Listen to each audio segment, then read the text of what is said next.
오늘은 정말 여행하는 사람들이 참 많은 모양이죠? 예.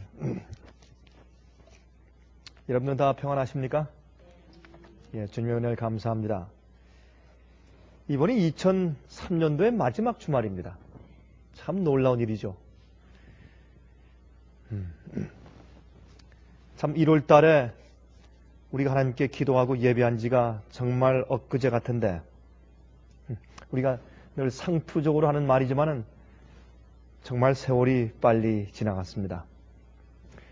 세월이 빨리 지나간다 하는 것은 현재를 사는 현재 우리가 일하는 것들과 또 살고 있는 일에 아주 집중한다는 뜻이니까 좋은 뜻이겠죠. 우리 다 같이 요한계시록 14장 1절의 말씀을 좀 보겠습니다. 요한계시록 14장 1절입니다. 요한계시록 14장 1절입니다. 우리가 잘 아는 말씀입니다. 우리 다 같이 펴서 읽어보십시다. 또 내가 보니 보라, 어린 양이 어디에 서 있습니까? 시온산에 섰고 그와 함께 14만 4천이 섰는데 그 이마에 어린 양의 이름과 그 아버지의 이름을 쓴 것이 있도다 그랬습니다. 여러분, 여기에 있는 그 내용은 사실은 앞으로 14만 4천이 예수님과 함께 하늘 새 예루살렘이 있는 곳에 같이 서 있는 모습을 지금 예언 가운데 말씀하신 것이지, 사실은 하늘에 서 있을 때 그 시기를 특별히 이제 지목하면서 기록한 것은 아니죠. 여기 13장과 14장은 사실은 연결되어 있는 장입니다. 그리고 15장에는 하늘에서 하나님께서 심판하시는 데 대해서 주님의 심판이 합당하고 의롭다고 하는 천사들과 24장로의 찬송이 있습니다. 그 다음에 16장에 7재앙이 있습니다. 다시 말해서 그건 무슨 뜻이냐면, 이제 13장에 짐승의 표가 있고 14장에 짐승의 표를 받지 않고 하나님의 인을 받은 사람들의 이야기가 기록되어 있고, 또 그들이 세상을 향해서 외치는 마지막 자비와 은혜의 기별이 있고, 15장은 드디어 하나님께서 이제 이 악인들에 대한 심판을 다 끝마치신 것에 대한 이야기가 15장에 기록되어 있고, 16장은 그래서 짐승의 표를 받고 하나님의 마지막 자비의 복음을 듣지 않고 거절한 백성들에게 주님께서 살아있는 사람들에게, 살아있는 악인들에게 7 재앙을 내리시는 모습을 16장에 기록하고 있습니다. 그리고 17장과 18장을 보면 바벨론을 심판하신 얘기가 나오고, 바벨론의 정체를 17장에 설명하고, 18장은 바벨론이 심판받아서 불에 타는 모습을 여기에 기록하고 있습니다. 그 다음에 19장에 가서 보면 이제 어린 양의 이제 신부가 예비되었고 드디어 백말 타고서 또한 천천만만 천사와 함께 이 땅에 재림하시는 예수님에 대해서 백말 타고 오시는 모습으로 여기 예언되어 있습니다. 그렇게 본다면 여기 14장에 있는 13만 4천이 하늘 시온산에 어린 양과 함께 서 있다 하는 얘기는 그들이 실제 지금 하늘에 가서 있다는 뜻보다는 어떤 의미에서 사실은 그들이 하늘에 있을 것인데, 그들이 하늘에 있을 것에 대한 그 예언을 미리 보여주시고, 그들의 성격이 어떠하며 그들의 기별이 어떠하며 그들의 삶이 어떠한 것에 대해서 강조하는 이야기가 요한계시록 14장이라고 볼 수 있다고 말입니다. 왜냐하면 이것은 이 7 재앙이 내리기 이전에 등장하는 장이기 때문에 이것을 꼭 하늘에 있는 미래에 있는 그 내용을 지금 말하는 것이라고 볼 필요까지는 없다, 그 말입니다. 그러므로 사실은 13장에는 이 땅을 보여줍니다. 14장은 이 땅에 살지만 이 땅에 속하지 아니한 주의 백성들을 하늘에 있는 것처럼 보여줍니다. 그러므로 우리는 이 땅에 살고 있지만 사실은 하늘에 살고 있는 사람들이 되어야 합니다. 우리 이 땅에 살고 있지만은 하늘의 시민들이고, 이 땅에 살고 있지만 이 땅에 있는 사람들에게 지배함 받지 않는 사람들입니다. 이 땅의 표를 받는 것이 아니라 하늘의 표를 받습니다. 그래서 이 땅에 있지 않고 하늘에 있습니다. 이 세상에 살지만 이 세상에 속하지 않은 사람들을 여기 아주 힘있게 강조하고 있습니다. 그런데 여러분, 우리 마음은 말이죠. 우리 마음, 우리 두뇌, 마음이라고 하는 것은 참 놀라운 것입니다. 하나님께서 우리 마음을 창조하셨기 때문에 이것 때문에 우리가 이렇게 지성을 가지고 살고 있는 만물의 영장이죠. 그렇죠? 우리 마음이 있으니까. 우리 속에 마음만 없더라면 그저 동물보다, 개보다 조금 더 잘생겼죠. 여러분, 개도 잘생긴 건 정말 잘생겼어요. 오늘 지나다 보니까 이 절만 셰퍼드 한 마리 보았는데 참 크고 정말 새카만데 정말 잘생겼어요. 정말 멋있게 생겼어요. 그래서 물론 우리 인간들이 개보다 조금 낫죠. 그러나 우리 마음 속에, 우리 인간의 이 두뇌 속에 마음이 없다면, 동물하고 다른 그 마음이 없다면, 하나님께서 주신 그 특별한 기능이 없다면 우린 아무것도 아닙니다. 피조물을 우리가 이 창세기에서 가만히 보면 하나님께서 1장에 이제 한번 보십시다. 우리 이거 좀 보고 좀 지나가십시다. 흥미있는 말씀이 여기 있어요. 창세기 1장을 좀 보시겠어요? 창세기 1장을 보시면 여기 이런 말씀이 기록되어 있어요. 자, 27절에 하나님이 자기 형상 곧 하나님의 형상대로 사람을 창조하시되 남자와 여자를 창조하시고, 그렇죠? 그리고 28절에 가서 이 땅을 정복하라, 생육하고 번성하라, 땅에 충만하라 그랬습니다. 또 땅을 모든 생물을, 그 안에 있는 모든 생물을 다스리라 그랬습니다. 그런데 2장에 가서 보십시오. 이렇게 한 다음에 2장에 가서 7절에 보시면 여호와 하나님이 흙으로 사람을 지으시고 무엇을? 생기를 그 어디에? 코에 불어 넣으시니 사람이 생명이 된지라 그랬습니다. 그렇죠? 그런데 보세요. 여기 생명이라는 그 단어가 나오는데 이 생명이 된 이 경험, 우리가 흙으로 지음받았지만 하나님의 신이, 주님의 생명력보다 더한 것입니다. 주님의 영이, 주님의 신이 우리 속에 들어와서 나를 살아있는 영혼 되게 했는데, 자 보세요. 19절 보세요. 같은 장의 19절 보십시오. 이렇게 기록하신 이유가 있어요. 주님께서 이렇게 말씀하신 이유가 있습니다. 2장 19절 보십시오. 여호와 하나님이 무엇으로? 흙으로 무엇을? 각종 들짐승과 공중의 각종 새를 지으시고 그랬습니다. 그러므로 같은 장에 인간을 지으실 때도 무엇을 지으셨습니까? 흙으로. 짐승과 새를 지으실 때도 흙으로. 차이가 없어요. 그러므로 창조하신 그 과정이 똑같습니다. 차이가 어디 있는가 하면 그 속에 생기를 불어넣어 주셨어요. 그 생기 때문에 우리가 살아있는 생명이 되었어요. 살아서 움직이는 영혼이에요. 살아서 움직이는 spiritual person, 살아서 움직이는 생명력이 있는 영적인 존재예요. 그게 생명이에요. 하나님의 형상은 물론 우리가 몸도 눈, 코 이런 것들도 하나님의 형상을 담았다고 볼 수 있겠지만, 그러나 우리가 실제로 하나님의 형상을 본 적이 없는지라 그것만 가지고는 우리가 그렇게 설명할 수가 없지 않습니까? 그러므로 여기에 하나님의 형상을 닮은 것은 우리 속에 있는 마음입니다. 마음. 우리 마음 속에는 기능이에요. 하나님의 계명을 이해하고 옳고 그른 것을 분별할 수 있고, 그래서 하나님께서 인간을 창조하신 다음에 무엇을 주셨습니까? 에덴 동산에 선악과를 주었습니다. 선악과를 주신 것은 무엇이 옳고 무엇이 그러다고 하는 것을 우리가 아는 자로 창조받은 것을 상징하는 것입니다. 그것이 우리 마음입니다. 여러분, 우리가 교회에 와서 창조주 하나님을 섬깁니다. 우리가 하나님께 예배하는 이유가 성경에 너희가 와서 어떻게 해요? 내 앞에 와서 온 천하는 내 앞에서 내 성전에서 잠잠할지어다. 또 나를 예배하라. 또 계명에 안식일을 기억해 그렇게 지키라. 왜 우리가 주의 날을 지키고 왜 경배하고 왜 예배합니까? 그것은 하나님께서 우리를 창조하셨기 때문에 그 이유밖에 없습니다. 그러므로 우리가 하나님을 예배하는 이유는 하나님께서 우리의 창조주니까.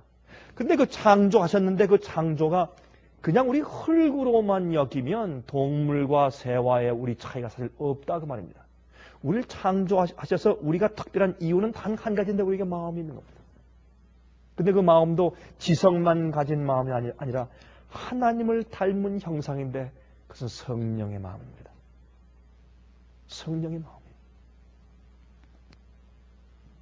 그래서 어떤 의미에서 성령으로 거듭나지 않은 사람들은 동물과 같습니다. 그것이 바로 로마서 1장과 2장 얘기입니다. 사람들이 하나님의 형상을 무엇으로 바꿨다고 했습니까? 금수와 버러지 형상으로 바꿨다고요. 왜 그렇습니까?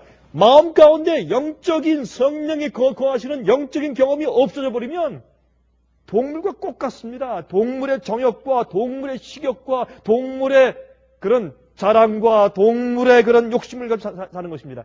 그것이 오늘날 세상 사람들 아닙니까?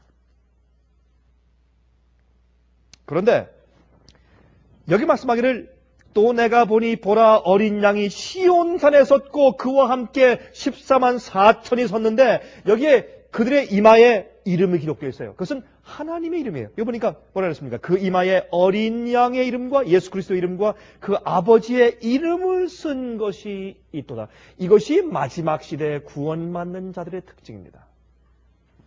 이 이마에 하나님의 이름이 기록되어 있습니다. 그런데 13장에 가서 구원받지 못한 자들이 받는 표는 짐승의 표입니다. 그건 뭡니까? 동물이에요, 동물. 물론 짐승은 우리가 다 이제 그 정체를 압니다. 짐승은 교황권의 세력입니다. 우리 잘 압니다. 그러나 우리 오늘도 영적인 의미에서 이것을 공부하는 것인데 여러분 그래서 사람과 짐승을 창세기 2장에 구분해 놓았습니다. 여기에 요한계시록 13장 14장에도 구분해 놓았습니다. 창세기는 성경의 시작이고 그 이후에 65권이 요한계시록에 와서 전부 다 결정지어져서 결론 지어지는 것입니다. 맨 마지막에 짐승처럼 사는 사람과 하나님처럼 사는 사람이 갈라집니다. 그렇죠?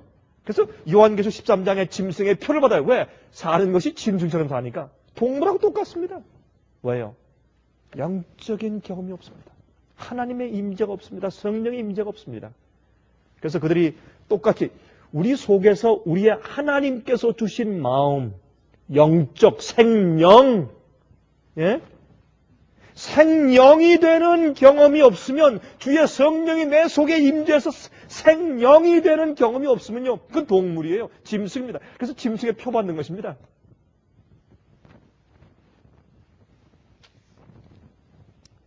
얼마나 분명합니까? 그래서 여기 있는 이 하나님의 이름은 하나님의 마음을 뜻합니다. 이름은 성경에서 성품을 말하죠. 또한 이름은 하나님의 영광을 말합니다. 시편 9장 10절에 말씀하기를 여호와여 주의 이름을 아는 자는 주를 의지하오리니 그랬습니다.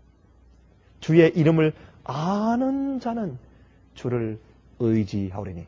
여러분 우리가 그저 박아무개, 김아무개, 강아무개, 이아무개 하는 그런 이름과 다릅니다. 하나님의 이름은 하나님의 속성을 말합니다. 하나님의 성품을 말합니다. 우리 인간들은 우리가 가지고 있는 이름대로 살지 못, 이름의 가치대로 살지 못합니다. 그러나 하나님은 당신의 이름 가치가 하나님의 속성 그 자체입니다. 우리가 다 알지만 출애굽기 33장 18절 19절과 또한 34장 6절에 말씀하기를 모세가 가로되 원컨대 주의 영광을 내게 보이소서. 내게 주님의 영광을 좀 보여주십시오. 왜 그렇습니까? 하나님 정말 이 완악한 사람들과 함께 같이 가시겠습니까? 주님 이 백성을 멸망시키겠다고 말씀하셨는데 내가 간절히 기도함으로 주님께서 마음을 바꾸셨는데 물론 주님께서 하나님께서는 모세보다 자비하심이 적은 것은 아니었죠. 그렇죠? 모세가 그들 위해서 중보 기도하는 그런 마음을 갖도록 주님께서 기회를 주신 것이죠. 주님 그런데 주님 정말 우리와 함께 가실 겁니까? 주님의 영광을 좀 보여주십시오. 주님께서 우리와 함께 가시는 좀 확증을 좀 보여주십시오. 그때 이제 주님께서 말씀하셨습니다. 여호와께서 말씀하시되 내가 나의 모든 선한 형상을 내 앞으로 지나게 하고 하나님의 성품이죠. 또 여호와의 이름을 내 앞에 반포하리라. 그래서 여기에 하나님의 영광과 하나님의 선한 성품과 여호와의 이름이 세 가지가 동격인 것을 여기 설명했습니다. 나는 은혜 줄 자에게 은혜를 주고 긍휼히 여길 자에게 긍휼을 베푸느니라. 여호와께서 그의 앞으로 지나시며 반포하시되 여호와로라 여호와로라 자비롭고 은혜롭고 노하기를 더디하고 인자와 진실이 많은 하나님이로다. 아마 우리가 하나님을 대해서 가만히 보면 하나님은 참 단순하실 겁니다. 참 단순하시고 진실하시고 투명하시고 안과 밖이 전혀 같으시고 너무나 순수하시고 우리가 하나님을 인간적인 어떤 형용사로 표현하기가 좀 이상하지만은 그러나 그러실 겁니다. 그래서 너희가 어린 아이와 같지 아니하면 결단코 천국에 들어갈 수 없다고 주님께서 말씀하셨습니다. 예수께서 구약에 이렇게 말씀하셨죠. 시편 22장에. 여러분 시편 22장은 예수님께서 앞으로 십자가에 고난당하시는 고난장입니다. 여러분 시편 22장은 예수님께서 십자가에 돌아가시는 이제 그 금요일날 예수님께서 십자가에 돌아가시는 십자가의 고난장이 시편 22장이에요. 그리고 시편 24장은 예수님께서 어떻게 해요? 안식 후 첫날, 그렇죠? 일요일날 부활하셔서 주님께서 부활하셔서 이제 하늘의 영광을 받으시는 그 이야기를 쓴 것이 시편 24장입니다. 그래서 하늘아 문들아 너희 머리를 들지어다. 하늘의 문들아 내 머리를 들지어다. 영광의 왕이 들어가시리로다. 이것이 시편 24장입니다. 그러므로 금요일과 일요일과 사이에 그 예수님께서 조용히 쉬셨어요. 토요일날. 조용히 쉬신 그 장이 시편 23장입니다. 그렇죠? 그 시편 22장은 예수님께서 십자가에 달려 돌아가시는 고난장인 것을 우리가 알고 있습니다. 그런데 그 고난장을 말씀하실 때 이렇게 말씀하세요. 그 22장 22절에 내가 주의 이름을 형제에게 선포하고 회중에서 주를 찬송하리라. 예수님께서 이 땅에 오셔서 하나님 아버지시여 내가 아버지의 이름을 이 땅에 있는 모든 사람들에게 선포하고 주님을 찬송했습니다. 이제 그것을 주님께서 말씀하시는 겁니다. 그런데 여러분 예수님의 생애를 보시면 요한복음 17장 4절부터 6절 보시면 이런 말씀이 있습니다. 여러분 지금 우리가 무슨 말을 하고 있냐면 지금 시온산에 14만 4천이 서서 마지막에 짐승의 표를 받지 않고 환난 통과하고 예수님과 함께 서 있는 사람들. 여러분 흥미있는데요. 요한계시록에 보면 마치 마지막 시대 요한계시록에 보면 마지막에 인간들 가운데서 구원받는 사람들은 짐승의 표를 받지 않고 그 수를 받지 아니하고 그 우상에 경배하지 아니한 14만 4천만 구원받는 것처럼 기록되어 있어요. 그렇게 이해가 되는 것처럼 기록되어 있어요. 이 요한계시록에. 그 이유가 있습니다. 그 이유는 이제 길고 또한 그 아주 무수한 그런 인류 역사의 사건들을 전부 다루면서 맨 마지막에 가서 이제 초점이 좁혀져서 맨 마지막에 선악간의 대쟁투에서 누가 참 하나님 백성들이고 누가 구원받는 사람들이고 누가 정말 인침받는 사람들인가. 마지막에 정말 마귀 편에 선 자들과 하나님 편에 선 자들이 누군가 하는 그 마지막 대조가 생기는 이 대쟁투의 전쟁 마당의 맨 마지막 장면이기 때문에 그 사람들에게 지금 초점을 맞춰서 지금 장면이 이루어지고 있기 때문에 마지막에 하나님의 그 인을 받은 14만 4천만 구원받는 것 양 그렇게 기록되어 있다고 말입니다. 왜? 그들이 대표이기 때문에. 여러분 권투 시합할 때 그래서 어떤 두 나라가 이제 올림픽에서 권투 시합을 하면 그 나라 국민 전체가 올라와 싸우는 건 아니죠. 대표가 싸우죠. 그래서 맨 마지막 시대 마귀에게 절대적으로 충성하는 자들과 다시 말해서 마귀에게 기만당한 자들과 하나님께 절대적으로 충성하고 주님의 인을 받은 사람들 간의 전쟁의 모습이 요한계시록 마지막에는 전쟁의 모습인 것입니다. 그런데 자 이제 그들 이마에 하나님의 이름이 기록되어 있다. 그게 무슨 말인가? 예수께서 말씀하기를 주님이시여 아버지시여 내가 이 땅에 와서 아버지의 이름을 내 형제들에게 선포하겠습니다. 이름을 선포한다. 그게 무슨 말입니까? 내 아버지 이름은 여호와다. 그런 말입니까? 아니죠, 물론. 그러면 여기 말씀하십니다. 예수님의 생을 보면 요한복음 17장 4절부터 6절까지 말씀하기를 아버지께서 내게 하라고 주신 이 일을 내가 이루어 아버지를 이 세상에서 영화롭게 하였사오니 아버지여 창세 전에 내가 아버지와 함께 가졌던 영화로서 지금도 아버지와 함께 나를 영화롭게 하옵소서. 왜요? 그 이유가 있습니다. 그 뒤에 세상 중에서 내게 주신 사람들에게 내가 아버지의 이름을 나타내어나야 되겠습니다. 그래서 이름이라고 하는 것은 하나님이 어떠한 분인가 하는 것을 나타내는 것이 하나님의 아버지의 이름을 나타내는 것이라 그렇게 설명했습니다. 그리고 예수님의 생애는 하나님의 아버지가 어떠한 분인가 하는 것을 나타내는 생애였습니다. 그렇죠? 저희는 아버지의 것이었는데 내게 주셨으며 저희는 아버지의 말씀을 지켜나이다 그랬습니다. 그러면 예수님께서 하나님의 아버지를 나타내신 방법이 세 가지죠. 우리 잘 알지 않습니까? 첫 번째, 예수님의 당신의 생애를 통해서 여러 가지 유혹과 시련과 핍박과 고독과 외로움과 아픔을 통해서 여러 가지 사건들을 통과하면서 예수께서 생애하신 당신의 생애 자체로, 그렇죠? 예수님의 품성 자체로 다가오는 일들, 자기가 경험하는 일들에 대해서 어떻게 반응하는가. 남들이 욕할 때 예수님께서 어떻게 반응하는가 말이에요. 남들이 팔아치울 때 어떻게 반응하는가 말이에요. 남들이 예수님을 따돌릴 때 어떻게 반응하는가 말입니다. 남들이 미워할 때 주님께서 어떻게 하셨냐 말입니다. 원수를 주님께서 어떻게 취급하셨느냐 말입니다. 배고플 때 주님께서 어떻게 하셨느냐 말입니다.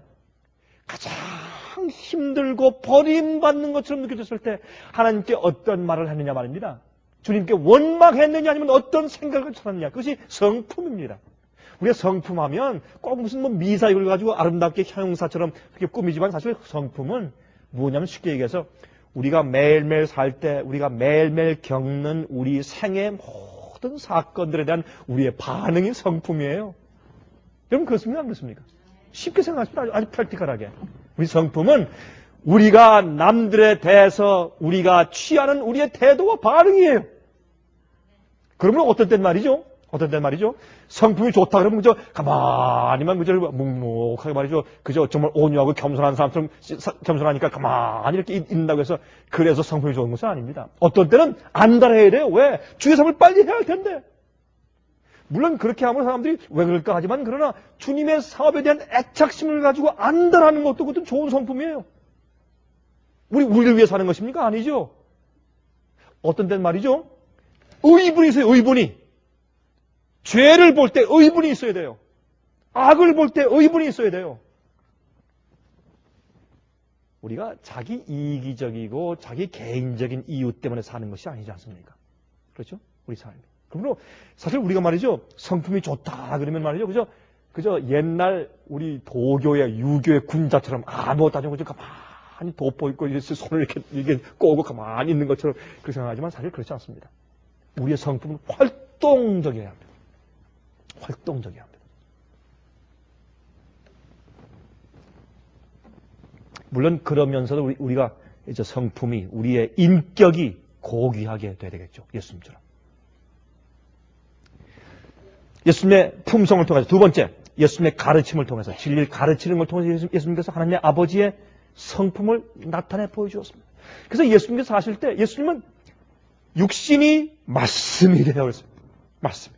예수님께서 걸어 다니시고 말하시고 잡수시고 남들을 취급하고 대하는 모든 것이 하나님이었어요. 모든 것이 그게 말씀이고 펼쳐진 말씀이고 참 예수님과 그렇게 3년 반 동안 살고 나서도 빌립이 하나님, 예수님 내게 아버지를 좀 보여주십시오 그랬습니다. 예수님은 살아있는 하나님 아버지였습니다.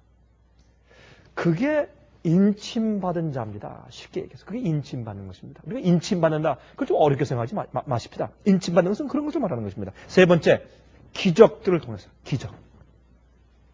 불쌍한 사람들을 그냥 보고 지나갈 수 없어서 죽은 자를 살리시고, 예? 나인성의 그 독자를 보고 우는 어머니를 보고 너무 불쌍해서 그 아이를 살려 일으키신 그 기적을 통해서 믿음을 보고 혈륜증 앓던 그 여인을 고치신 기적을 통해서 눈물 흘리시면서 나사로를 부활시킨 그 기적을 통해서 예? 다윗의 자손 예수여 소리 지르며 오는 그 소경을 보고 불쌍히 여기서 고치시는 그 기적들을 통해서 하나님의 자비와 은혜를 보이셨습니다. 그래서 예수님은 인친자였습니다. 예수님은 인침받은 자였습니다. 여러분 요한복음 14장 8절부터 10절까지 이렇게 말씀되어 있죠. 빌립이 가로되 주여 아버지를 우리에게 보여주옵소서. 그리하면 족하겠나이다. 예수께서 말씀하시되 빌립아 내가 이렇게 오래 너희와 함께 있으되 내가 나를 알지 못하느냐. 나를 본 자는 아버지를 보았거늘 어찌하여 아버지를 보이라 하느냐. 나는 아버지 안에 있고 아버지는 내 안에 있는 것을 내가 믿지 아니하느냐. 내가 너에게 이르는 말이 스스로 하는 것이 아니라 아버지께서 내 안에 계시어 그의 일을 하는 것이라 그랬습니다. 예수님은 그래서 그런 입장에서 예수님은 하나님 아버지의 인친자였습니다. 하나님 아버지의 속성과 성품이 예수님 속에 완전히 들어와서 영어로 infused, 알알이 들어와서 속속에 스며 들어와 있는 이렇게 그런 모습이 인침받은 모습이라 그 말입니다. 그래서 빌립보 1장 19절에 말씀하기를 그 안에는 신성의 모든 충만이 무엇으로 거하시고 기억하세요? 기억 못하세요? 육체로 거하시고 육체로. 그러니까 우리 타락한 인류, 아담이 타락한 이후에 4천년 이후에 있는 그 부족한 타락한 우리의 인류의 육신을 쓰시고 오셨지만 그 속에 무엇이에요? 그 안에는 신성의 모든 충만이 하나님의 큰 속성이 아름다운 그 자비의 속성이 온전한 사랑의 속성이 그 속에 충만히 거하시고 그의 인침받는 것입니다. 14만 4천이 그 이마에 인침받고 여러분 하늘 시온산에 어린 양과 함께 서 있다. 이게 그런 뜻입니다. 이 땅에 있지만 하나님의 속성으로 꽉 차 있는 사람들. 여러분 대제사장의 그 에봇, 그 하얀 예복 위에 파란색 에봇을 입죠. 그렇죠? 그 에봇 그 끝에 방울들이 달려 있었죠. 그 방울이 뭡니까? 금방울하고 또요. 금으로 만든 종이죠, 종. 금종 방울하고 또요. 석류 모양. 왜 석류 모양입니까? 여러분 석류, 저희 집에 지금 석류가 있어요. 근데 요즘 제가 석류 우리가 참 저희 집에 있는데 제가 요즘에 좀 잘 못 먹었습니다. 좀 쉴 것 같아서. 그런데 좀 석류를 좀 깨뜨려 보세요. 좀 쪼개서 좀 쪼개보세요. 그래서 씨만 있죠. 석류 속에는 씨밖에 없어요. 그 속에 하나님의 말씀과 진리로 꽉 차 있는 것이 대제사장이에요. 14만 4천은 여러분 요한계시록 20장 보시면 그들이 하늘에 올라가서 천년 동안 무슨 노릇한다? 왕노릇하고 또 제사장으로 천년 동안 있을 것이라고 설명해요. 그들은 하나님의 말씀과 진리로 주님의 속성으로 꽉 찬 사람들을 여기 설명하는 것입니다. 요한복음 1장 14절 말씀이 육신이 되어 우리 가운데 거하심에 우리가 그 영광을 보니 말씀이 육신이 되어 하나님의 성품과 말씀 진리 자체가 육신이 되어서 우리 안에 거하심에 우리가 그 영광을 보니 아버지의 독생자의 영광이요 은혜와 진리가 충만하더라. 이게 인침받은 자입니다. 쉽게 얘기해서 빌립보 2장 5절부터 있는 말씀 이런 말씀 있죠. 5절부터 11절까지 너희 안에 이 마음을 품으라. 이 마음이 곧 무엇입니까? 이마입니다.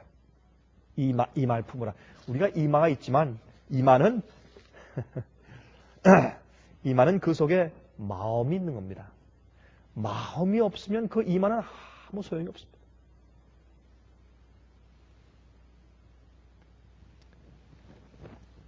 너희 안에 이 마음을 품으라. 곧 그리스도 예수의 마음이니 그는 근본 하나님의 본체시나 하나님과 동등됨을 취할 것으로 여기지 아니하시고 오히려 자기를 비어 종의 형체를 가져 사람들과 같이 되었고 사람의 모양으로 나타나셨음에 자기를 낮추시고 죽기까지 복종하셨으니 곧 십자가에 죽으심이라. 이러므로 하나님이 그를 지극히 높여 모든 이름 위에 뛰어난 이름을 주사 하늘에 있는 자들과 땅에 있는 자들과 땅 아래에 있는 자들로 모든 무릎을 예수의 이름에 꿇게 하시고. 여기 이름이 나와요. 그렇죠? 여기 보니까 너희 안에 이 마음을 품으라. 곧 그리스도 예수의 마음이니 그 마음이 이름이에요. 그래서 예수의 그 품성 그 이름에 모든 우주 만상이 다 무릎 꿇게 하라 말입니다. 왜? 드디어 마귀가 하나님의 성품에 반역을 일으켰어요. 그래서 전쟁이 시작된 겁니다. 전쟁이. 드디어 하나님의 품성 앞에 하나님의 속성 앞에 온 우주 만물이 무릎을 꿇는 것입니다. 그 하나님의 아버지가 정말 어떠한 분이신가 하는 것을 보여주는데 그 보여주는 삶이 예수님의 생애였는데 그 예수님의 생애는 우리 인간들에게뿐만 아니라 마귀와 온 우주에 있는 거민들과 천사들에게까지 하나님 아버지를 보여주시기 위해서 오신 것이 예수님의 생애죠. 그게 성육신이죠.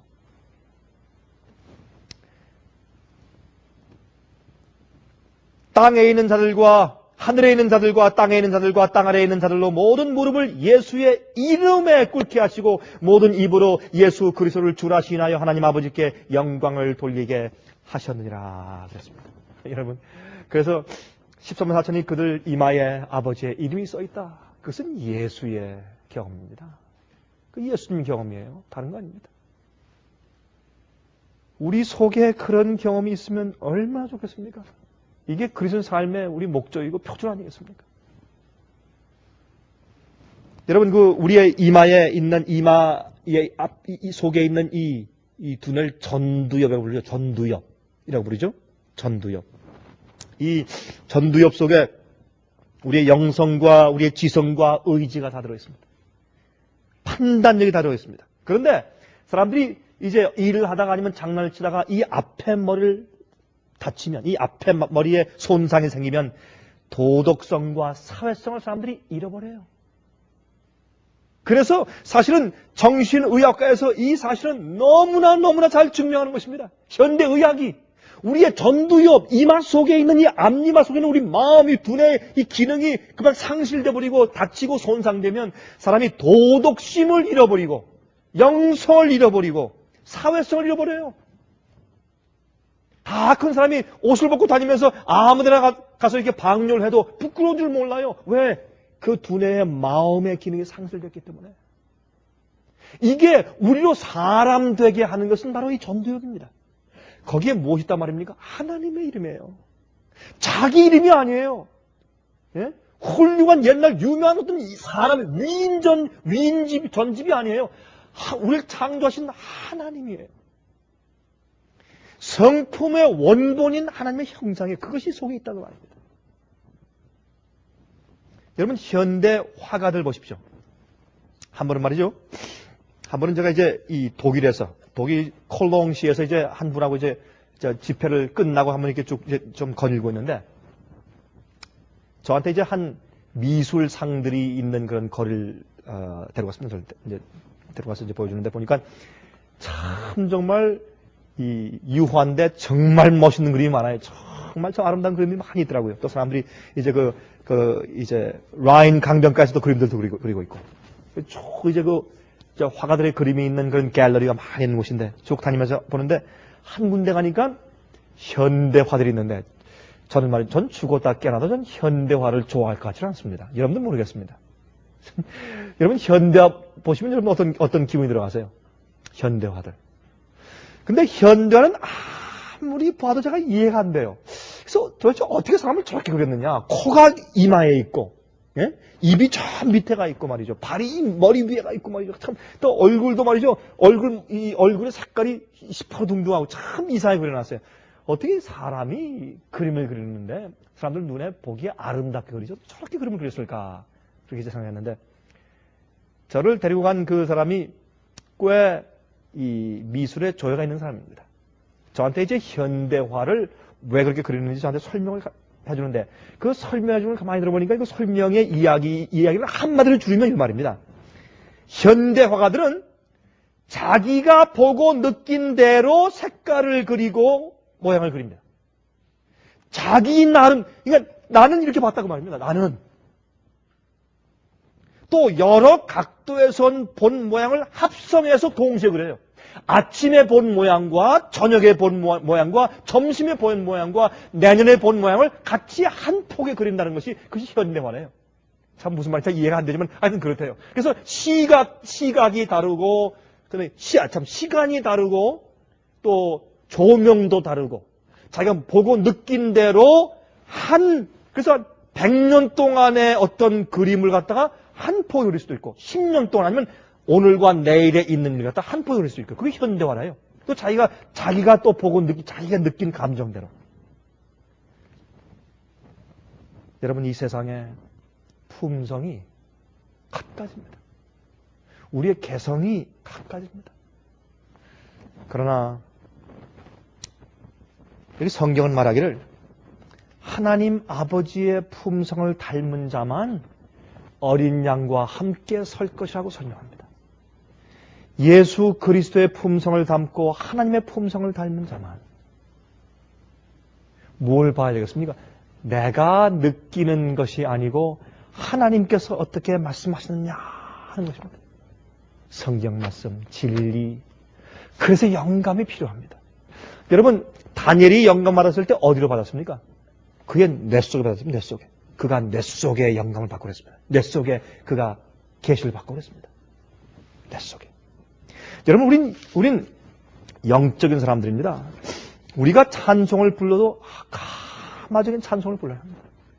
우리가 책을 읽어도 우리 영성을, 우리가 하나님의 형상을 깨닫고 알게 우리 마음을 순화시킬 수 있는 그런 것들을 읽고 듣고 보아야 합니다.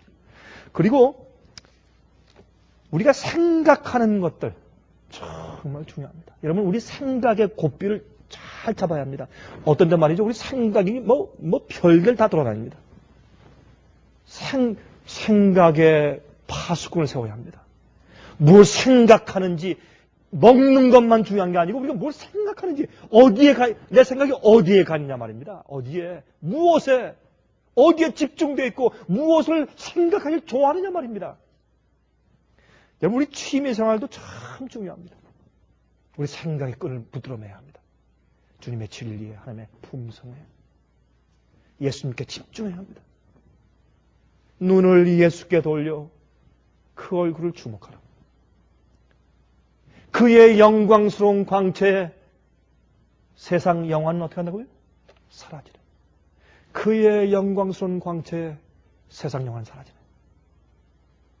자꾸 바라봐야 합니다. 여러분, 영감의 원칙은 자꾸 무엇을 바라볼 때 그 바라보는 대로 변하는 것입니다. 요한복음 6장을 펴서보세요. 요한복음 6장 27절. 요한복음 6장 27절. 여러분, 이 세상의 사람들이 각기 제 나름대로 제 마음대로 삽니다. 그러나 마지막 백성들은 진리와 성경 말씀대로 살고 하나님의 성품에만 집중하기 때문에 그들의 받는 표는 전혀 다른 표입니다. 하나님의 이름의 표입니다. 요한복음 6장 27절 보십시오. 자기의 느낌대로 살지 않습니다. 진리대로 삽니다. 주께서 말씀하신 계명대로 삽니다. 큰 차이가 있습니다. 요한복음 6장 27절 보십시오. 썩는 양식을 위하여 일하지 말고 영생하도록 있는 양식을 위하여 하라. 이 양식은 인자가 너에게 주리니 인자는 아버지 하나님의 무슨 자라고요? 인치신 자라. 그러므로 14만 4천이 인침 받았다. 이것은 무엇입니까? 예수 그리스도의 경험이에요.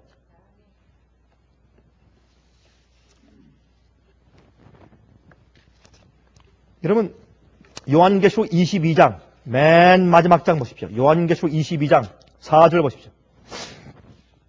요한계시록 22장 1절부터 봅시다. 1절부터. 생명 강수부터 읽어보십시다. 22장 1절부터. 이것은 요한계시록의 맨 마지막 장입니다. 이건 전체 성경 66권의 제일 마지막입니다. 이것은 구원받은 이후의 새하늘과 새 땅을 말합니다. 구원받은 자만 있는 것입니다.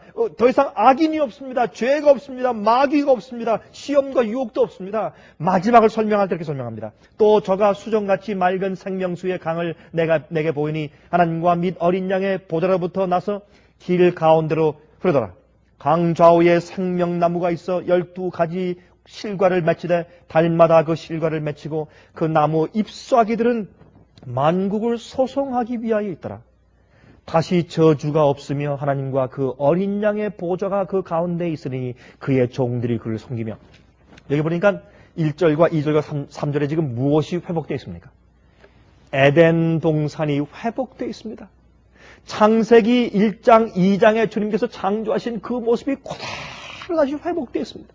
생명강이 흐르고 하나님의 보좌가 있고 에덴 동산에 아름다운 과실들이 있고 생명나무가 있고 다 회복되어 있는데 보세요. 4절에 가서 인간이 회복되어 있는데 어떻게 회복되어 있습니까? 그의 얼굴을 볼 터요. 하나님의 얼굴 볼 터인데 그의 무엇도? 이름도. 하나님의 이름도 어디에? 저희 이마에 있으리라.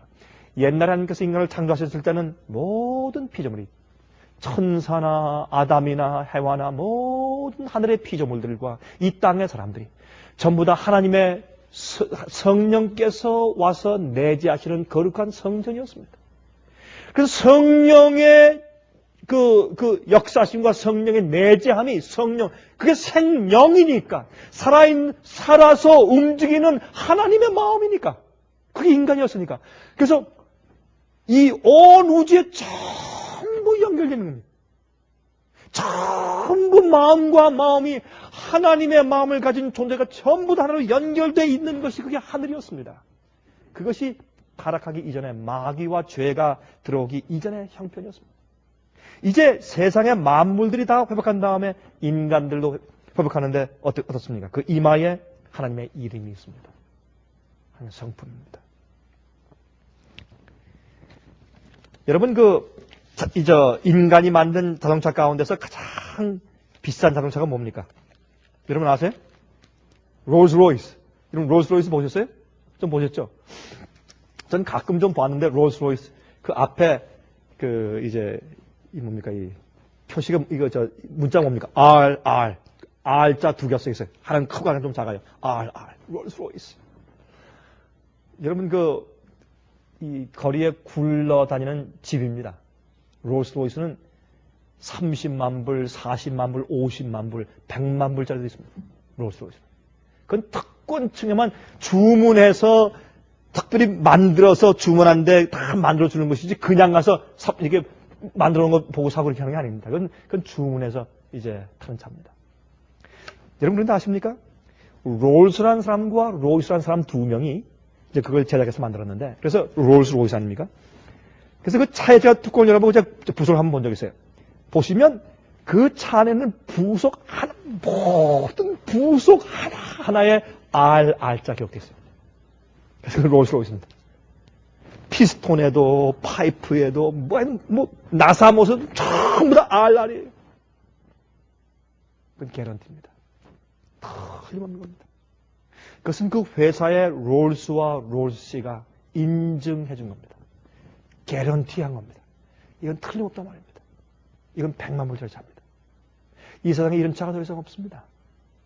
하나님께서 우리의 이마에 인치시는 것은 그런 뜻입니다. 이 사람을 내가 구원해서 하늘에 회복된 에덴 동산에 갖다 놓으면 이 사람은 내 마음을 가졌기 때문에 완전히 안전하라는 겁니다. 더 이상 죄가 없고, 더 이상 반역이 없고, 더 이상 불순종이 없다는 겁니다. 더 이상 법을 어기는 게 없다는 겁니다. 안전한 사람, 하나님이 보증하는 사람, 그것이 이마에 하나님의 이름을 받은 사람들입니다. 그런 사람들만 영원히 산다고 성경은 말합니다.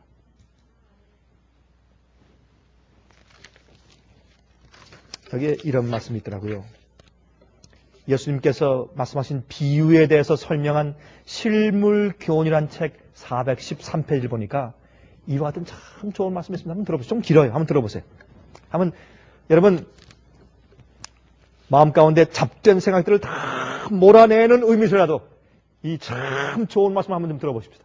예? 마음 가운데 이 말씀 좀 오늘 저희 한번 채워보세요. 실물교훈 413페이지에 이런 말씀이 있습니다. 이와 같이 그리스도를 따르는 자들도 성령을 통하여 어두운 이 세상에 빛을 비춰주어야 한다. 하나님의 말씀은 빛이시며 그것을 받는 자의 생애를 변화시키는 능력이 된다. 성령은 그들의 마음 가운데 하나님의 말씀의 원칙을 심어주심으로써 사람들 속에 하나님의 속성을 개발시켜준다. 자, 우리가 하나님의 이름을 이마에 받는다. 실질적으로 뭡니까? 말씀을 연구하는 거예요. 원칙을 심는 거예요. 진리가 뭐예요? 진리는 빛이에요. 빛이 뭐예요? 하나님이에요. 하나님 빛이에요. 하나님이 어떠하시며, 하나님의 나라는 어떠한 것이며, 주님의 법칙은 어떠한 것이며, 주님의 품성은 어떠한 것이며, 주님은 사람들을 어떻게 취급하는 것이며, 주님은 죄를 어떻게 미워하시고, 주님은 어떻게 심판하시고 하는 모든 속성이 진리가 이 말씀 속에 들어있어요. 그 말씀을 연구하고 읽고 듣고 보고 명상하면 그 모든 원칙이 내 속에 계속 새겨지면서 그 속성을 개발시켜 주는 것이 인임을 받는 것이에요.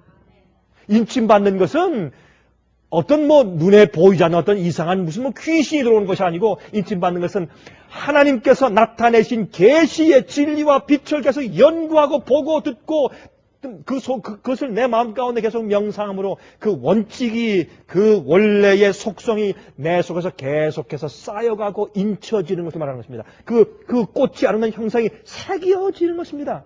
칼로 그 모양을 새겨나가는 것입니다. 그 인침받는 것이에요. 그분의 영광에 비친 그분의 품성은 예수를 따르는 자들에게서 비춰나와야 한다. 그리하여 저희는 하나님을 영화롭게 하고 집으로 가는 신랑의 길을 비춰주며 하늘 도성으로 가는 길과 어린 양의 혼인잔치로 가는 길을 밝혀주게 된다. 우리가 하나님에 대한 우리의 이해에 따라서 우리의 성품이 꼴져집니다. 어떤 사람들은 율법주의적이에요. 까다롭습니다.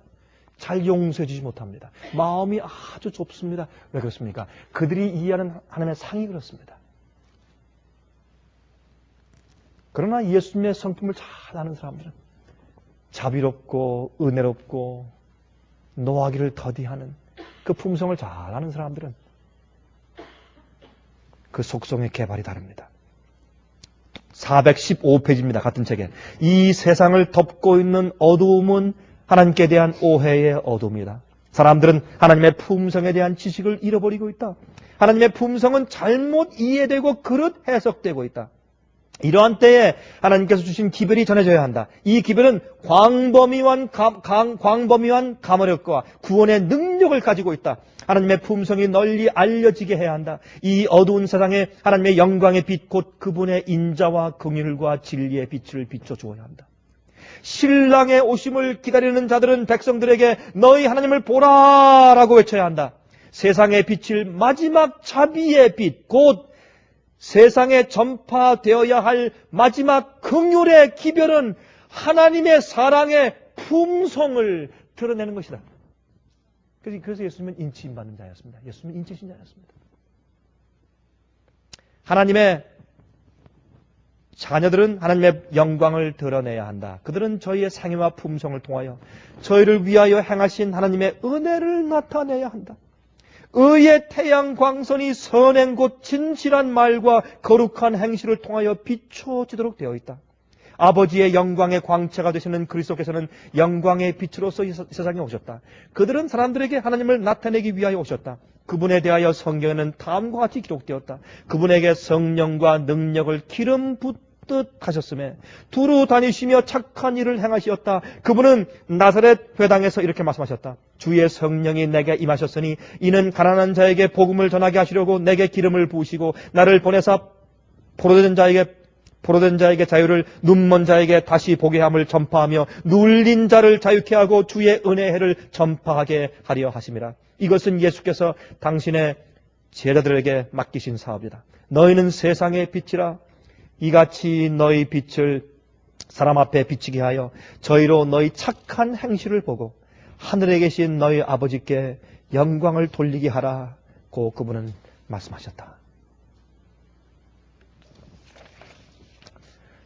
우리 사람은요, 한 줌의 흙을 한 90%의 물 속에 던져서 그 물 속에 차 있는 어떤 그런 모습으로 우리가 말할 수 있겠습니다. 다시 말해서 90%의 물로 가득 차 있는 몸에 우리를 만든 흙이 한 줌의 흙이 그 속에 떠 있는 겁니다. 그게 우리 사람이죠. 그래서 하나님께서 특별히 창세기 2장에 동물들과 새를 만들 때도 하나님께서 흙으로 만들었다 하는 말씀을 구태고히 기록해 놓으셨습니다. 하나님의 성령의 내재하심과 하나님의 성품이 우리 속에 없으면 우리는 동물과 다른 것이 아무것도 없습니다. 선과 악을 분별하는 선택에 힘을 주셨습니다. 그게 선악과입니다. 그 힘이 내 속에 없으면 우리는 아무것도 합니다. 유혹을 이기지 못한다, 계명을 지키지 못한다, 그러면 그건 동물입니다. 자기의 정욕에 따라 사는 사람은 동물이죠. 그것은 하나님께서 만드신 하나님의 형상이 아닙니다. 한 번은 제가 유럽에 가서 한 사람 만났는데 그 사람이 저한테 이렇게 얘기를 하더라고요. 자기 아버지가 이제 자기를 교육시킬 때 말씀을 안 하시고 표정으로만 교육시켰다고, 표정으로만. 근데 그 얘기를 쭉 들어보니까 그 얘기가 처음에 무슨 얘기인지 이해가 안 되더라고요. 나중에 이제 이 얘기를 하면서 맨 마지막에 끝 무렵에 이제 한 마디 하는 것이 저희 아버지는 이 말을 못하는 벙어리였습니다. 아버지가 벙어리였는데 말씀을 못하셨는데 어떤 땐 그 아버지가 답답하시면 이 말 못하는 벙어리들이 하는 얘기가 있죠. 한번 제가 중국에 가니까 이 벙어리가 찬송을 하더라고요. 근데 대개 이 벙어리는 귀가 또 잘 안 들립니다. 대개 이제 귀머리가 벙어리고 벙어리가 귀머리고 그런 사람들이 많거든요. 그래서 이제 농화에 이제 있는 분인데 그분이 다른 사람들이 찬송하는 것을 들어본 적이 없으니까 자기 나름대로 소리를 지르면서 찬송을 이분이 성경을 보면서 예수님을 알게 됐어요. 그래서 중국에는 좀 할아버지였는데 키가 조그만 분이었는데 이 벙어리가 노래를 부르는데 막 이상하게 막 소리를 지르는데 우리가 듣기엔 참 귀에 거슬리는데 그건 음악도 아니고 소리 지르는 것도 아닌데 그분이 찬송을 이렇게 들고서 가사 이렇게 눈을 보면서 간절히 소리를 지르는데 그 소리가 참 감동적이더라고요. 그래도 그 마음속에서 나오니까. 근데 그 유럽에 있는 그분이 저한테 얘기하기를 그 아버지가 벙어리였는데 그 자기한테 교육을 시켰는데 어떤 답답하면 뭐 이상한 소리 내는 거 있지 않습니까? 그렇게 소리를 내서 자기가 어릴 때 고등학교 때 그렇게 싫었대요. 아버지가 같이 하는 것도 창피하고 싫고 그랬는데 나중에 가만히 자기가 생활하면서 가만히 자기 교회 다니면서 계속 그 마음 가운데 성령의 은혜를 경험하고 예수님이 그립고 하늘이 그립고 죄가 미워지고 이제 그렇게 하면서 또 아주 보수적인 신앙생활을 잘하고 있으면서 가만히 생각하니까 남들이 자기가 지나온 환경에 대해서 얘기하면서 나는 내 부모가 이랬기 때문에 내 조상이 이랬기 때문에 내 환경이 이랬기 때문에 그래서 내가 이런 성격을 고치기 어렵고 그런 얘기를 많이 하는데 자기가 가만히 생각하니까 자기는 그런 불평을 할 게 별로 없더래요. 사실은 그렇게 부끄러워했던 그 아버지가 가만히 생각하니까 얼마나 성품이 좋은 분이었는지 그 얘기하면서 제 앞에서 눈물이 글썽글썽해요. 벙어린 그 아버지가 너무나 성품이 좋은 분이어서 그 아버지는 표정을 날 교육시켰는데 그 교육 때문에 내가 그 아버지의 표정을 항상 바라보고 살았기 때문에 나는 어떤 다른 사람보다 훨씬 큰 어드밴티지, 큰 유익이 많았습니다 하는 그런 간증하는 것을 들었습니다. 여러분 14만 4천이 이마에 하나님의 이름이 있다. 그거 그냥 된 거 아닙니다. 매일 예수님 바라본 겁니다. 우리 너무 바쁩니다. 우리 인간적인 일을 하느라고 너무 바빠요. 우리의 힘도 우리의 노력도 말이죠. 나를 위해 사는 노력이 거의 다예요.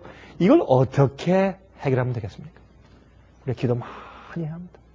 정말 기도 많이 합니다. 그래서 우리가 무슨 일을 하고 어디에 있고 어떤 생활을 할지라도 우리가 우리의 마음은 항상 하나님과 하늘에 고착될 수 있는 비결이 무엇인지 우리의 나름대로 우리가 꼭 발견을 해야 합니다. 그거 안 하면 여러분 아버지의 하나님의 이름이 내 이마에 있다. 그냥 되는 거 아닙니다. 진리를 안다고 되는 거 아닙니다. 하나님의 속성과 성품이 내 속에 개발되는 것인데 그것은 계시된 말씀과 진리를 통했습니다. 그것은 내가 보고 명상하고 또 생각하고 또 생각하고 씹고 내 속에 들어와서 그 말씀과 계시된 진리와 내가 이렇게 상충될 때 대조될 때 상충되고 대조되는 나를 버려야 합니다. 빛이 들어오면 어둠을 포기해야 합니다. 하나님의 속성이 들어오면 맞지 않는 나의 못된 성질을 내가 죽여야 합니다. 십자가를 지는 일이 들어오면 멸류관 선택하는 내 성품을 내가 죽여야 합니다. 그런 일들이 매일매일 내 속에서 그 선택이 이루어져야 합니다. 우리 속에 매일매일 선악과가 있습니다. 순종이냐 불순종이냐, 주님을 신뢰하느냐 아니면 세상을 신뢰하느냐. 하나님의 아버지의 이름이 우리 이마에 있게 되기를 간절히 바랍니다.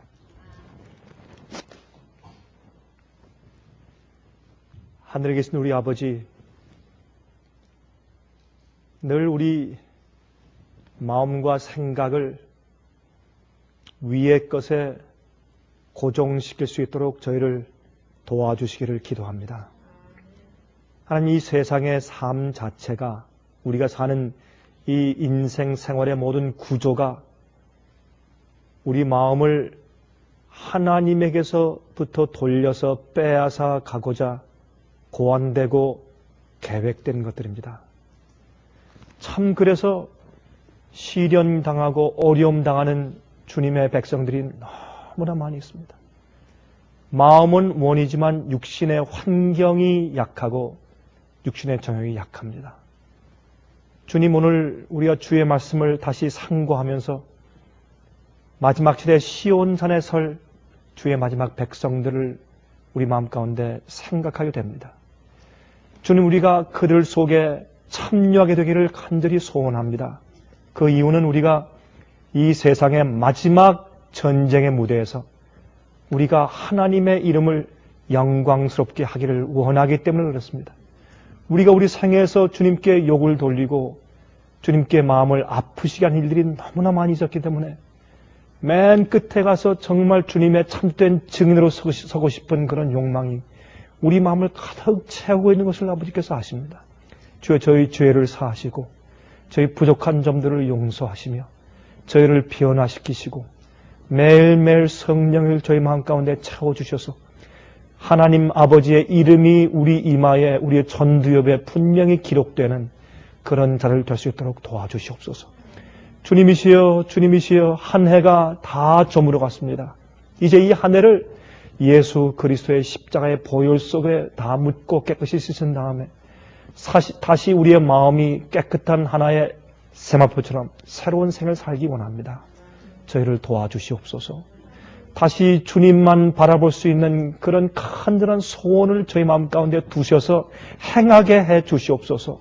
빌립보 2장에 우리 마음 가운데 소원을 두어서 행하겠다고 주께서 약속해 주셨지 않았습니까? 주님 또한 바쁜 우리의 인생 여정 가운데서도 어떻게 하면 그렇게 살 수 있는지 그 비결을 개인적으로 배울 수 있도록 축복하여 주시옵소서. 그것이 주님의 축복과 은혜가 아닙니까? 주여, 저희를 도와주시고 이 일을 우리 각자의 심령 가운데 조용히 성령을 통해서 이루어 주시기를 살아계신 예수 그리스도의 거룩하신 이름을 의지하여서 간절하게 기도하옵나이다. 아멘.